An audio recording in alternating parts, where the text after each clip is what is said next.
இது எங்க இருந்து செயல்படுதுன்னா ஜேஇஎம் ஜெய்சி முகமதோட அந்த பாகிஸ்தான்ல இருந்து செயல்படுது. அந்த செயல்படுற இயக்கத்தோட இதோட தலைவரோட சகோதரியோ மனைவியோ தான் இதோட பெண்கள் பிரிவு ஒன்று ஆரம்பிச்சிருக்காங்க. அந்த பிரிவோட இந்திய தலைவி தான் வந்து இந்த சாகித் அப்படிங்கிறவங்க. இன்னொரு தரப்பு என்ன சொல்றாங்கன்னாக்க அரசாங்கம் கொடுக்கக்கூடிய சலுகைகள் எல்லாம் இந்தியாவில் நீ அனுபவிச்சுட்டு பாகிஸ்தானுக்கு அதான் நான் சொன்னேன். 2014 இங்க நீங்க அதாவது மத்த வேற யாரா வேற ஒரு ஆர்கனைசேஷனோ இன்னொரு விஷயம் நம்ம பார்க்க வேண்டியது கண்டனம் யாராவது தெரிவிச்சிருக்காங்களா? கிடையவே கிடையாது. தமிழ்நாட்டில் இருக்கிற நிறைய பார்ட்டிஸ் இருக்குது. திருமாவளவனா இருக்கட்டும், என்னால் லிஸ்ட் அவுட் பண்ண முடியும். டிஎம்கே சப்போர்ட் பண்ற அத்தனை பார்ட்டிஸ் யாருமே கண்டனம் தெரிவிக்கவே இல்லை. 2 நாளைக்கு முன்னாடி திருச்சியில நீங்க பாத்துருப்பீங்க, சீஃப் மினிஸ்டர் இருக்கிறாரு. சீஃப் மினிஸ்டர் இருக்கிற இடத்துல இருந்து 2 to 5 கிலோமீட்டர்ஸ்லேயே வந்து குண்டுவெடிப்பு நடக்குது. நீங்க ஜென்ரலா நீங்க சென்னைக்குள்ள நீங்க நிறைய இடத்துல டிராவல் பண்ணிருப்பீங்க. சீஃப் மினிஸ்டர் வராருன்னா நீங்க 1/2 hour உங்களை ரோட பிளாக் பண்ணிடுவாங்க. ரோட பிளாக் பண்ணி ஒரு வெட்டு சம்பவம் அந்த இடத்துல வெட்டு சம்பவம் நடக்குது. நீங்க ஒரு கொத்தடிமை. ஏன்னா நீங்க அடுத்து வந்து இன்பநிதிக்கு அடுத்த 2 ஜெனரேஷன் அவருக்கு எத்தனை குழந்தைகள் இருக்கும், அதுக்கு வந்து அது வரைக்கும் நீங்க வந்து கொத்தடிமையா இருக்கணும் நீங்க முடிவு பண்ணிட்டீங்க. ஆனா பிஜேபி அப்படி கிடையாது. நீங்க வந்து பிடிச்சாலும் பிடிக்கலாம், they will change the leadership. அது வந்து பிஜேபியோட புரோட்டோகால்ல வருது. அந்த புரோட்டோகால் இவர் தலையிடணுங்கிற அவசியம் கிடையாது. ஏன்னா நான் ஒரு அறிவிதான் உதயநிதிங்கிற அதான் இப்பவுமே அண்ணன்கிற நீங்க வந்து உதயநிதிக்கு அப்புறம் இன்பநிதி வரைக்கும் அவங்க ரெடியா இருக்கிறாங்க. 2ஆம் கட்ட தலைவர்கள் அவங்க என்ன இருக்க பேசுறது இல்லைன்னா அவங்க பையனை கொண்டு வந்துட்டாங்க. சிம்பிள் எக்ஸாம்பிள் சொல்றேன், நீங்க ஐப்பரி சாமியா இருக்கட்டும், வேலூர்ல துரைமுருகனா இருக்கட்டும், இவங்க அவங்களோட பையனை மாவட்ட செயலாளர் கொண்டு வராங்க. அப்ப இவங்க எப்படி கேட்பாங்க? முதல் கட்ட தலைமை தவறா செஞ்சா அடுத்த கேட்க வேண்டியதுல அவங்களும் அதே தவறு தான் செய்யறாங்க. ஏழை குழந்தைகளின் அடிப்படை கல்விக்காக உதவ singleteacherschools.org இணையதளத்தை தொடர்பு கொள்ளுங்கள்.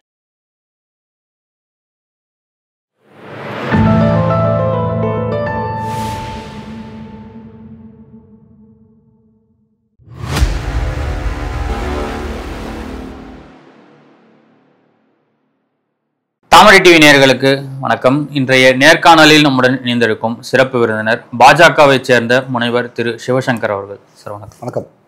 பாஜக 14 ஆண்டு கால மோடியின் ஆட்சியில் டெல்லியில் செங்கோட்டை அருகே ஒரு துயரமான சம்பவம் நடந்திருக்கு. பாம் பிளாஸ்ட் ஒன்று இஸ்லாமிய தீவிரவாதிகளால் நடத்தப்பட்டிருக்கு. அதில் அப்பாவி உயிர்கள் 15-13 பேர் உயிரிழந்திருக்காங்க. எப்படி பார்க்குறீங்க நீங்கள்? 2011க்கு அப்புறம் ஒரு 14 வருஷத்தில் இது நடந்த ஒரு மிகப்பெரிய ஒரு துன்பியல் சம்பவம் தான். இது வந்து நடந்திருக்கவே கூடாது. ஒரு சைடு வந்து இன்டெலிஜென்ஸ் ஃபெயிலியர்னு ஒரு கூட்டம் வந்து ஆரம்பிச்சிட்டாங்க. இப்போவே நான் என்ன சொல்கிறேன்னா, இன்டெலிஜென்ஸ் ஃபெயிலியர்னா 3500 கிலோ அம்மோனியம் நைட்ரேட் எப்படி கண்டுபிடிச்சாங்க? நீங்கள் அந்த காரில் குண்டு வெடிப்பு நடந்திருக்குது, அதை யாருமே ஏற்றுக்கொள்ள முடியாது. அது எந்த கவர்மெண்ட் இருந்தாலுமே சரி. அப்போ நீங்கள் அந்த காரில் ஒரு அப்ராக்சிமேட்டாக சொல்கிறேன் 100 or 200 kg அம்மோனியம் நைட்ரேட் இருக்குன்னா நீங்கள் காப்பாற்றப்பட்ட உயிர்கள் எத்தனை? நீங்க 13 பேர் உயிரிழந்திருக்கிறாங்க. உண்மையாவே வந்து நம்ம நீங்க வந்து 200 kg கொண்டு போயிருக்கலாமா அந்த கார்ல? அவ்வளவுதான் மேக்ஸிமம் கொண்டு போக முடியும். அதுல 13 பேர் உயிர்கள் நம்ம இழந்திருக்கிறோம். நீங்க 3500 கிலோ அம்மோனியம் நைட்ரேட் காப்பாற்றிருக்காங்க. ஸோ அப்போ அந்த இடத்துல இன்டெலிஜென்ஸ் ஃபெயிலியர்னு நம்ம சொல்ல முடியாது. இன்டெலிஜென்ஸ் 5 பேர்ல 4 பேரை கண்டுபிடிச்சிட்டாங்க. அந்த 5ஆவது பேர் மிஸ்ஸிங் ஆனதில் வந்தது அது. ஏன்னா இவர் இந்த குண்டு வெடிப்புக்கு 2 மணி நேரத்துக்கு முன்னாடி தான் 3000 கிலோ அம்மோனியம் நைட்ரேட் வந்து கண்டுபிடிக்கிறாங்க. ஸோ இவங்க எல்லாமே வந்து ஒவ்வொருத்தர் ஒன் பை ஒன் இவங்க ட்ரேஸ் பண்ணும்போது அதுக்குள்ளே இவன் வந்து உஷாராயிட்டா என்ன சொல்கிறேன்னா, கம்ப்ளீட்டாக ஃபெயிலியர் ஆகிடக்கூடாது இந்த பிளான். இவங்க வந்து வேற என்னைக்கோ பிளான் பண்ணியிருக்காங்க. ஏன்னா ஜென்ரலாக இவங்க என்ன பண்ணுவாங்கன்னா, ஒரு நல்ல நாள் அன்றைக்கி தான் பிளான் பண்ணுவாங்க. அந்த சாகித்துங்கிறவங்க வந்து அந்த வாக்குமூலம் கொடுத்துருக்காங்க, தீபாவளி அன்றைக்கி நாங்கள் ஒரு மிகப்பெரிய லெவலில் வந்து ஒரு பாதிப்பு ஏற்படுத்தணும் அப்படிங்கிறதா எய்ம் பண்ணியிருக்காங்க. அது மிஸ் ஆகுது. அப்போ மறுபடியும் அவங்க இன்னொரு நாள் எங்கள் எதிர்பார்த்துக்கிறாங்க. அது எந்த நாள் நம்ம உறுதியாக சொல்ல முடியாது. இப்போ அதுக்கு இடையில இவங்க 4 பேர் மாட்டினதுக்கப்புறம் வந்து இதுக்கப்புறம் தள்ளி போடக்கூடாதுங்கிறக்காக உடனடியாக பண்ணுறாங்க. ஸோ இன்டெலிஜென்ஸ் ஃபெயிலியர் நம்மளால இதை வந்து ஏற்றுக்கொள்ள முடியாது. ஏன்னா 3500 கிலோ அம்மோனியம் நைட்ரேட் கண்டுபிடிச்சிருக்காங்களா, அதுக்கு யாராவது ஒருத்தர் வந்து நீங்கள் அப்ரிஷியேட் பண்ணல. நான் வந்து வாழ்த்தணும்னு சொல்லல, நீங்கள் அப்ரிஷியேட் பண்ணியிருக்கலாம்ல. அப்போ 200க்கு 13 பேர் அப்படின்னு 3000 ஒரு 200-300 பேர் அவங்க வந்து கொள்றதுக்கான வேலைகளை பிளான் பண்ணியிருக்காங்க. ஸோ அது இன்டெலிஜென்ஸ் ஃபெயிலியருக்கு நம்ம அதை ஏற்றுக்கொள்ள முடியாது. நம்ம அதை அப்ரிஷியேட் பண்ணியிருக்காங்க. நல்ல என்ன சொல்கிறது, நல்ல அவங்க வந்து கண்டுபிடிச்சிருக்காங்க. இதே செஞ்சுதான் நல்லா இருந்திருக்கும், பட் அது மிஸ் ஆயிடுச்சு. நம்ம என்ன சொல்கிறது, அது நடந்திருக்கவே கூடாது அப்படிங்கிறதா. அது இதில் முக்கியமாக நம்ம பார்க்க வேண்டியதுனா ஒயிட் காலர் ஜாப். இதுக்கு முன்னாடி பார்த்தீங்கன்னா காஷ்மீரில் இந்த 100-150 ஒரு நாளைக்கு 150 ரூபா கொடுத்து ஏற்கனவே காஷ்மீர் குட்டிச்சவராக்கி வச்சிருந்தாங்க. கல்லூரி இருக்கு 100 ரூபா 150 ரூபா.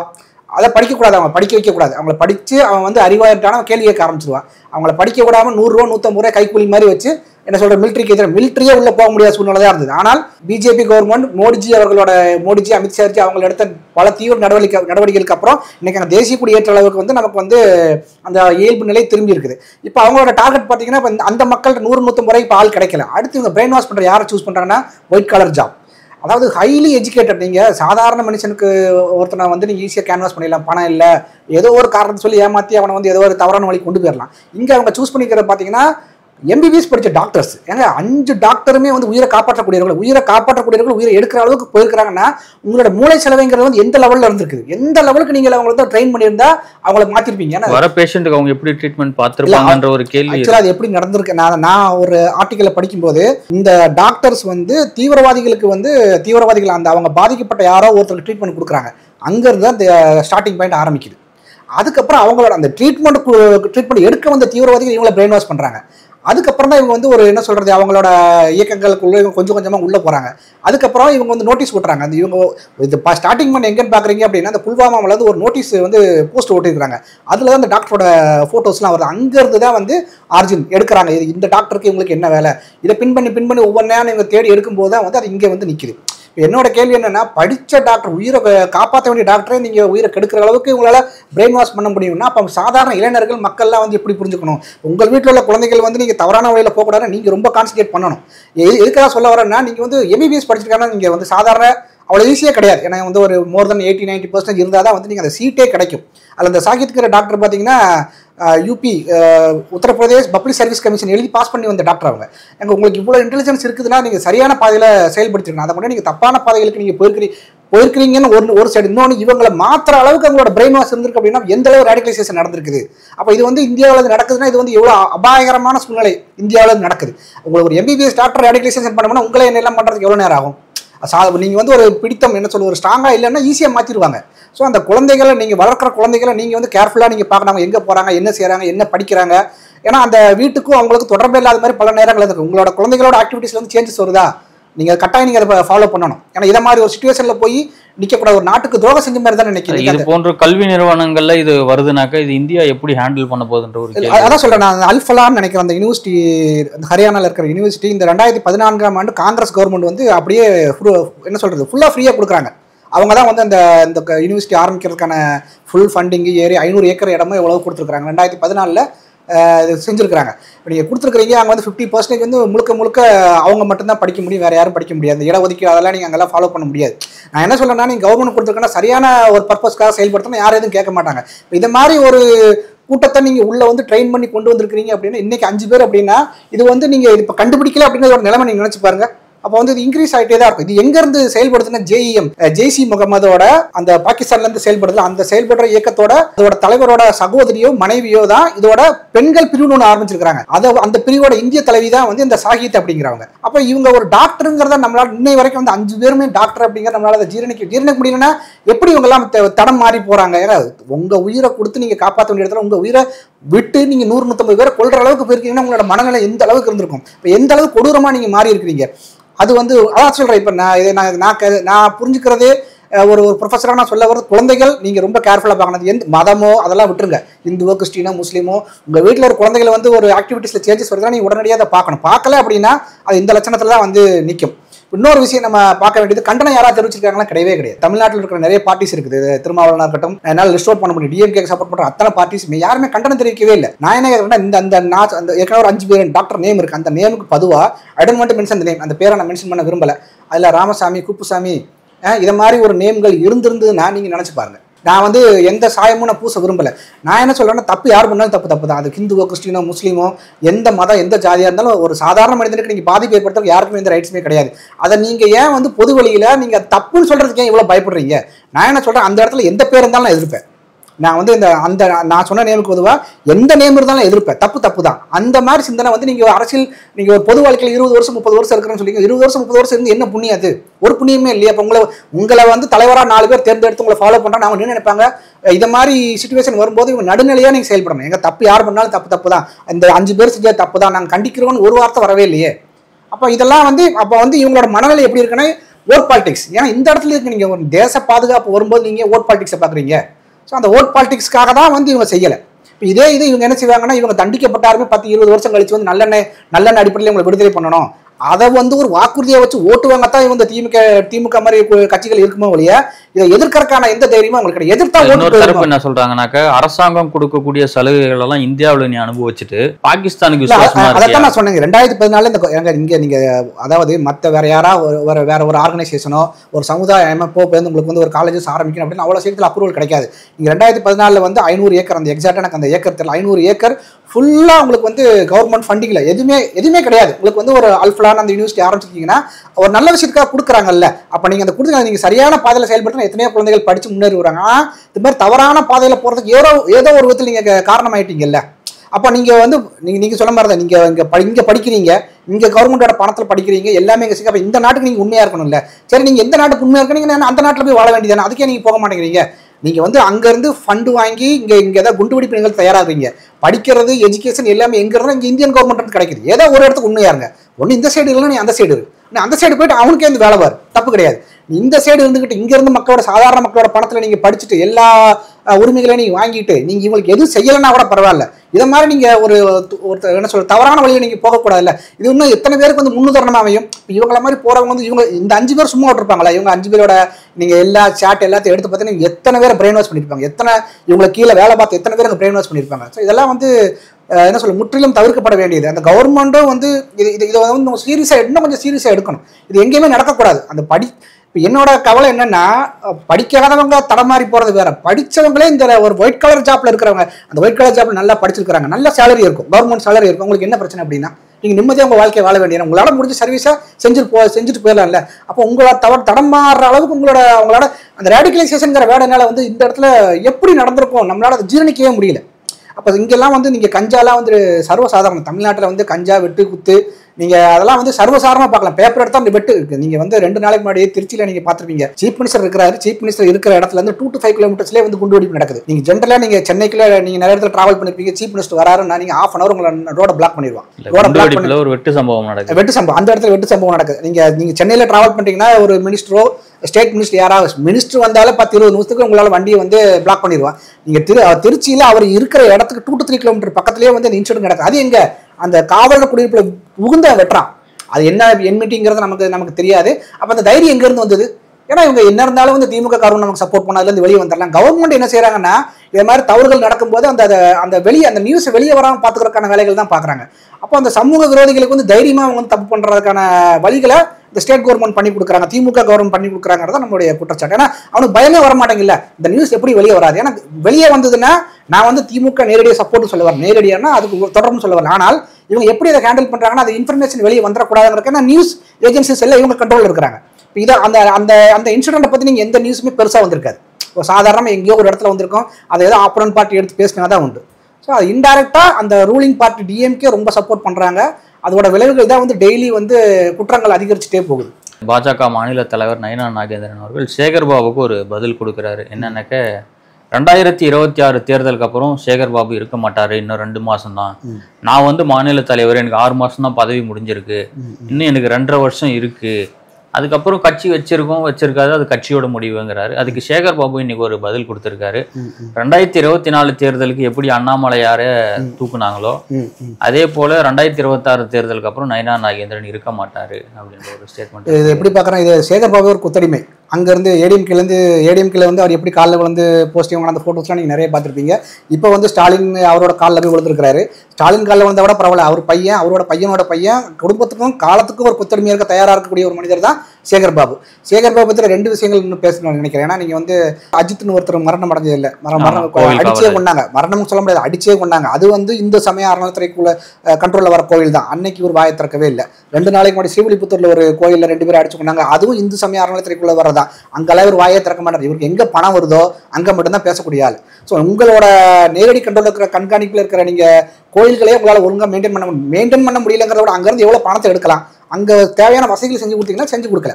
ஸோ இந்த விஷயத்துக்கு நம்ம வரணுங்களேன், அவர் பேசினது 2 பேரும் இவங்க பேசினது அவங்க பேசினது நீங்கள் ஒரு கொத்தடிமை. ஏன்னா நீங்கள் அடுத்து வந்து இன்பநிதிக்கு அடுத்த 2 ஜென்ரேஷன் அவருக்கு எத்தனை குழந்தைகள் இருக்கும், அதுக்கு வந்து அது வரைக்கும் நீங்கள் வந்து கொத்தடிமையாக இருக்கணும் நீங்கள் முடிவு பண்ணிட்டீங்க. ஆனால் பிஜேபி அப்படி கிடையாது. நீங்கள் வந்து பிடிச்சாலும் பிடிக்கலாம், they will change the leadership. அது வந்து பிஜேபியோட ப்ரோட்டோக்காலில் வருது. அந்த ப்ரோட்டோக்கால் இவர் தலையிடணுங்கிற அவசியம் கிடையாது. ஏன்னா 3 வருஷம் டேர்ம்னா அந்த 3 வருஷம் டேர்ம் அவங்க இருப்பாங்க, அதுக்கப்புறம் அடுத்த ஆள் வரும். இதை மாதிரி அது வந்து உட்கட்சி ஜனநாயகம். இந்த டெமோக்ரஸி உங்களோட கட்சியில் இருக்குதா, நீங்க இருக்கிற கட்சியில இருக்குதான்னு நீங்க சொல்லுங்க. அப்ப கிடையாது, உட்கட்சி ஜனநாயகம் உங்களுக்கு கிடையவே கிடையாது. ஏற்கனவே டிஃபெண்ட் பண்ணியாச்சு. ஸ்டாலினுக்கு அப்புறம் வந்து அறிவே இல்லாத அறிவுநிதி, இந்த உதயநிதினு சொல்றாரு. எதுக்காக சொல்றேன்னா அவரே சொல்றாரு, நான் சொல்லல. அவர் என்ன சொல்றாருன்னா, ஒரு மீட்டிங்ல நான் வந்து அதாவது அங்க மாமா வந்து டாக்டர் ஆயிட்டாரா, அவர் எங்க மாமா கஷ்டப்பட்டு படிச்சு டாக்டர் ஆயிட்டாரு, ஆனா நான் அதிகமா ஒன்றும் படிக்கல, ஆனா நான் டெப்டி சீஃப் மினிஸ்டர் ஆயிட்டேன். இது சொல்றது கூச்சமா இல்ல? அந்த ஆளுகளுக்கு வந்து நீங்க அறிவு திருவிழாவில் நடத்தி அந்த அறிவு திருவிழாவில் ராஜராஜ சோழனையும் ராஜேந்திர சோழனையும் கேவலப்படுத்துறீங்க. ஏன்னா இவரை வந்து அவங்களுக்கு ஈக்குவல் பண்றாங்க. தன்னைத்தானே அறிவியல்னு சொன்ன ஒரு ஆளுக்கு நீங்க எப்படி அறிவு இருக்குன்னு சொல்லலாம்? நீங்க அவரோட கொத்தடிமை தான் சேகர் பாபு. ஏன்னா நீங்க அவரை டெப்டி சீஃப் மினிஸ்டர் இருக்கிறாரு, அடுத்து நீங்க சீஃப் மினிஸ்டர் கேண்டிடேட் ஆகிறதுக்கான எல்லா வேலைகளும் நீங்க பார்த்துட்டு இருக்கிறீங்க. ஸோ நீங்களே ஒரு கொத்தடிமை நான் சொல்றதை விட கண் கூட நம்ம தெரியுது. இப்போ நீங்க அவர் ஒரு என்ன சொல்ல ஒரு இன்டெலிஜென்ட் ஒரு பயங்கர டேலண்டான ஆளுங்கிறது அவரே இந்த இடத்துல ஒத்துக்கல. அவருக்கே தன்னை பத்தி தெரியுது, நான் ஒரு அறிவு தான். உதயநிதிங்கிறார் எப்படி? அதான் இப்பவுமே அண்ணன்கிறார். நீங்க வந்து உதயநிதிக்கு அப்புறம் இன்பநிதி வரைக்கும் அவங்க ரெடியா இருக்கிறாங்க. நான் என்ன சொல்றேன், இன்பநிதிக்கு அப்புறம் அவர் கல்யாணமே குழந்தை குட்டின்னு பிறந்தனா அந்த பிறக்க போற குழந்தைக்கு அவங்க கொத்தடிமையா இருப்பாங்க. அவங்களுக்கு அந்த கொள்கை கோட்பாடு அதெல்லாம் கிடையாது. கொள்ளையடிக்கணும். ஏன்னா தன்னுடைய மினிஸ்ட்ரியில வர 2 டெம்பிள்ஸ்ல நடந்த பிரச்சனைகளையும் இவரால் ஹேண்டில் பண்ண முடியல. அவங்களுக்கு அந்த சிந்தனை எல்லாம் கிடையாது. எங்க எவ்வளவு கொள்ளையடிக்கலாம் அவ்வளவுதான். அதுக்கு வந்து யாரு காலில் விழனாலும் அவங்க தயாரா இருப்பாங்க. ஸோ அந்த உட்கட்சி ஜனநாயகங்கிறத அந்த வார்த்தையை பத்தி பேசுறதுக்கான எந்த ஒரு தகுதி இல்லாத ஒரு கட்சி எதுன்னு டிஎம்கே. உங்களுக்கு அது டெமோக்ரஸிங்கிறதே கிடையாது. என்ன சொல்ல எந்த இடத்துலயுமே கிடையாது. நீங்க வந்து ஏற்கனவே முடிவு பண்ணிருக்கீங்க. நீங்க 2ஆம் கட்ட தலைவர்கள் பாக்குறீங்க. அதாவது எதிர்க்கக்கூடியவர்கள் யாருன்னா 2ஆம் கட்ட தலைவர்கள் தான் எதிர்க்கணும். ஏன்னா முதல் கட்டத்துல ஸ்டாலின், அதுக்கப்புறம் ஒரு பையன் வரா, பையனுக்கு அப்புறம் பையனா இதை யாரை எதிர்த்து கேள்வி கேட்கணும்? அடுத்த லெவலில் அண்ணா இது எப்படி நீங்க சாத்தியமாகலாம்? உங்களுக்கு அப்புறம் உங்க பையன், உங்களுக்கு அப்புறம் உங்க பையனா இது வந்து நம்ம ஏற்றுக்கொள்ள முடியல. கஷ்டம். காலகாலமா கட்சிக்கு உழைச்சவங்க அவங்களுக்கு வந்து எந்த பதவியும் இல்லையாங்கிறத கேட்க வேண்டியது யாருன்னா 2ஆம் கட்ட தலைவர்கள். இதுல அடுத்த பிரச்சனை என்னன்னா 2ஆம் கட்ட தலைவர்கள் அவங்க என்ன எதுக்காக பேசுறது இல்லைன்னா அவங்க பையனை கொண்டு வந்துட்டாங்க. சிம்பிள் எக்ஸாம்பிள் சொல்றேன். நீங்க ஐப்பரி சாமியா இருக்கட்டும், வேலூர்ல துரைமுருகனா இருக்கட்டும், இவங்க அவங்களோட பையனை மாவட்ட செயலாளர் கொண்டு வராங்க. அப்ப இவங்க எப்படி கேட்பாங்க? முதல் கட்ட தலைமை தவறா செஞ்சா அடுத்த கேட்க வேண்டியவங்களும் அவங்களும் அதே தவறு தான் செய்யறாங்க. ஸோ அங்கே உட்கட்சி ஜனநாயகம் எங்கேயுமே கிடையாது. காலத்துக்கும் பையன் இப்போ துரைமுருகன் அதுக்கப்புறம் கதிரானந்துக்கு அப்புறம் அடுத்து அவங்களோட ஃபேமிலி. ஸோ இதை மாதிரி ஒரு ஸ்ட்ரக்சர் ரெடி பண்ணி வச்சிருக்காங்க. அப்போ அந்த இவங்கெல்லாம் வந்து டெமோக்ரஸி பற்றி பேசுறது தகுதியே கிடையாது. பிஜேபி நீ காலங்காலமாக எல்லாருக்குமே தெரியும். நீங்கள் தேசிய தலைமையாக இருக்கட்டும், மாநில தலைமையாக இருக்கட்டும், எல்லா மாநிலங்களுமே எவ்ரி 3 இயர்ஸ் கூட அதை வந்து சரியாக அவங்க வந்து தேர்தல் நடத்தி தான் கொண்டு வராங்க. ஸோ அதை பற்றி பேசுறதுக்கு இந்த கொத்தடிமைக்கு வந்து எந்த அருகதையுமே கிடையாது. திமுக ஆட்சியில் தொடர்ச்சியாக போராட்டங்கள் ஒரு பக்கம் நடந்துக்கிட்டே இருக்குது. சமீபத்தில் பார்த்தீங்கன்னா கூட ஆசிரியர்களும் வந்து போராட்டம் பண்ணிட்டு இருக்காங்க. நீங்கள் எப்படி இப்போ மருத்துவர்களும் ஒரு பக்கம் இல்லை, எல்லா சைடுமே போராட்டம் தான். நீங்கள் பேப்பர் எடுத்தீங்க அப்படின்னா வந்து டெய்லி போராட்டம். ஒரு சைடு வெட்டு குத்து கொலை, இன்னொரு சைடு வந்து போராட்டம்னா அவங்களோட உரிமைகளுக்காக போராட்டம். நீங்கள் துப்புரவு பணியாளர்கள் வந்து போராடிட்டே இருக்கிறாங்க. நீங்கள் எலெக்ஷன் கேம்பெயின் நீங்கள் என்ன சொல்றீங்க, அவங்க வந்தால் வந்து பெர்மனன்ட் பண்ணுவோம், நீங்கள் நிறைய சலுகைகள் கொடுப்போம். நீங்கள் இப்போ வந்து நாங்கள் சாப்பாடு போடுவோன்னு வந்து சாப்பாடு வழி இல்லாமல் தான் இருக்கிறாங்களா? நீங்கள் வந்து அதான் சொல்றீங்க. இதை எப்படி சொல்கிறேன்னா, ஒரு நேரம் நீங்கள் சாப்பாடு அந்த மீனை கொடுத்து நீங்கள் ஒரு நேரம் பசியாகிறத விட அந்த மீன் பிடிக்க கற்றுக் கொடுக்கணும்னு சொல்லுவாங்கல்ல. நான் என்ன சொல்கிறேன்னா, அவங்களுக்கு அந்த வாழ்வாதாரத்துக்கான வழிகளை ஏற்படுத்துங்க. நீங்கள் 2 நாள் 3 நாள் சாப்பாடு போடுவீங்க, அடுத்த கவர்மெண்ட் வரும், இந்த ஃபண்டை நாங்கள் கண்டினியூ பண்ணுவாங்களான்னு தெரியாது. இல்லை இந்த ஃபண்டு இதுக்கு நீங்கள் அலோகேட் பண்ணுறீங்களா, அது ஒழுங்காக அலோகேட் பண்ணுவீங்களான்னா அதையும் நம்மளால சொல்ல முடியாது. இவங்க 4 நாளைக்கு ஃபோட்டோ எடுத்து போட்டு நாங்கள் 3 நேரம் சோறு போட்டோம். நீங்கள் சோறு போடுறதுக்காக உங்களை கூட்டிகிட்டு வரல. மக்களுக்கு பெர்மனண்டாக ஒரு என்ன சொல்கிற அந்த பிரச்சனைகளை சால்வ் பண்ணி அவங்களுடைய வாழ்வாதாரங்களை அவங்க தானாகவே ஏற்படுத்திக் கொள்கிற நிலைமையில நீங்கள் கொண்டு வரணும். உங்ககிட்ட சாப்பாட்டுக்கு கையேந்திர நிலைமை நீங்கள் கொண்டு வந்து விட்டுருக்கீங்க. அப்படிதான் நீங்கள் கொண்டு வந்து விட்டுருக்கீங்க. ஆசிரியர்கள் போராட்டம் நீங்கள் சொல்ல வந்து கலை அறிவியல் கல்லூரி ஆர்ட்ஸ் அண்ட் சயின்ஸ் வந்து கவர்மெண்ட் எய்டட் காலேஜ் வந்து இங்கே பிரைவேட்டாக மாத்திரக்கு ஒரு பில் கொண்டு வராங்க. அந்த பில்லை வந்து இவங்க அப்போஸ் பண்ணுறாங்க. அந்த பில்லில் என்ன பிரச்சனை அப்படின்னா, இது வரைக்கும் கவர்மெண்ட் எய்டட் காலேஜ் கவர்மெண்ட் நேரடியாக சம்பளம் கொடுத்துருக்காங்க. இப்போ இந்த பில்லு கொண்டு வரும்போது எல்லா கவர்மெண்ட் 163 காலேஜ் இருக்கு. 163 காலேஜும் பிரைவேட்டுக்கு போகணும்னா என்கிட்ட கேட்டா 163 காலேஜும் திமுக அந்தந்த பகுதியில் இருக்கிற திமுக ஓனரை வந்து அதை அப்படியே எடுத்துக்கணுங்கிறத எங்களோட பிளான். அப்போ நீங்கள் சம்பளம் ஒழுங்காக கொடுப்பாங்களா? கொடுக்க மாட்டாங்க. இப்போ கவர்மெண்ட்ல வந்து கவர்மெண்ட் சேலரி 1,20,000 கொடுக்கணும் அப்படின்னா நீங்கள் பிரைவேட்டாக மாறினதுக்கப்புறம் பாதி கூட கொடுக்க மாட்டாங்க. நான் ஒரு சின்ன எக்ஸாம்பிள் சொல்கிறேன். பாரத் யூனிவர்சிட்டிங்கிறது இந்த தாம்பரம் பக்கத்தில் இருக்குது. அந்த யூனிவர்சிட்டி வந்து ஜெகத் ரட்சகன் அவருடைய காலேஜ். அங்கே போய் நீங்கள் விசாரிங்க. ஏன்னா என்னோட ஃப்ரெண்ட்ஸ் அங்கே நிறைய பேர் ஒர்க் பண்ணுறாங்க. அதனால நான் நேரடியாக சொல்கிறேன். அதாவது இன்ஜினியரிங்கில் டாக்டரேட் முடிச்சவங்களோட சம்பளம் 40,000 கூட கிடையாது. நீங்கள் அதே சேலரி பேக்கேஜ் கவர்மெண்ட்டில் பாருங்கள். அப்போ அந்த 1 lakh நான் சொல்றது ஒரு சாதாரண அப்ராக்சிமேட்டாக more than 1.5 lakh இருக்கும். நீங்கள் more than 1.5 lakh கொடுத்துருக்கிற கவர்மெண்ட் காலேஜோட சேலரிங்க நீங்கள் உங்களுடைய சொந்த காலேஜ். நான் சொல்றது வந்து வெளியிலேருந்து மற்றவங்கள சொல்ல டிஎம்கே ஒரு மினிஸ்டர், மிகப்பெரிய கோடீஸ்வரர், அவரோட காலேஜில் வேலை பார்க்குறவங்களுக்கு நீங்கள் ஒழுங்காக சம்பளம் கொடுக்கறது இல்லை. அப்போ நீங்கள் இதை கன்வெர்ட் பண்ண என்ன ஆகும்? அப்போ 1.5 லட்சம் சம்பளம் வாங்கிட்டு இருந்தவன நீங்கள் 40,000 கூட கொடுக்க மாட்டீங்க. அதை நீங்கள் ஏதோ ஒரு சட்டத்தை கொண்டு வந்து எதையா ஒன்று என்ன சொல்ல உங்களுக்கு தான் எல்லா கண்ட்ரோலுமே இருக்குது. அப்போ அதை கெடுத்து குடிச்சவராக்கி அவங்களுக்கு நடுத்தரில் விட்டுறணும். அதுதான் உங்களோட பிளான். இப்போ சேலரியை குறைக்கிறத விட ஒரு சைடு நீங்கள் சேலரியை குறைச்சாலும் இன்னொரு சைடு என்னீங்கன்னா நீங்கள் கோடிக்கணக்காக சம்பாதிப்பீங்க. அத்தனை இப்போ வந்து சாதாரண ஏழை எளிய மக்கள் வந்து சாதாரணமாக அந்த காலேஜஸில் படிக்கிறாங்க அப்படின்னா இதை ப்ரைவேட்டாக மாறுது அப்படின்னா அந்த 163 காலேஜோட ஓனர் தான் அதை சம்பாதிப்பாங்க. ஸோ அதை கெடுக்கணுங்கிறதா இவங்களோட எண்ணம். அதை வந்து நிறைய எல்லா சைட்லேருந்துமே அப்போஸ் பண்ணுறாங்க. அதனால தான் வந்து அவங்களால வந்து இது வந்து 2008 வந்து இவங்க கொண்டு வராங்க.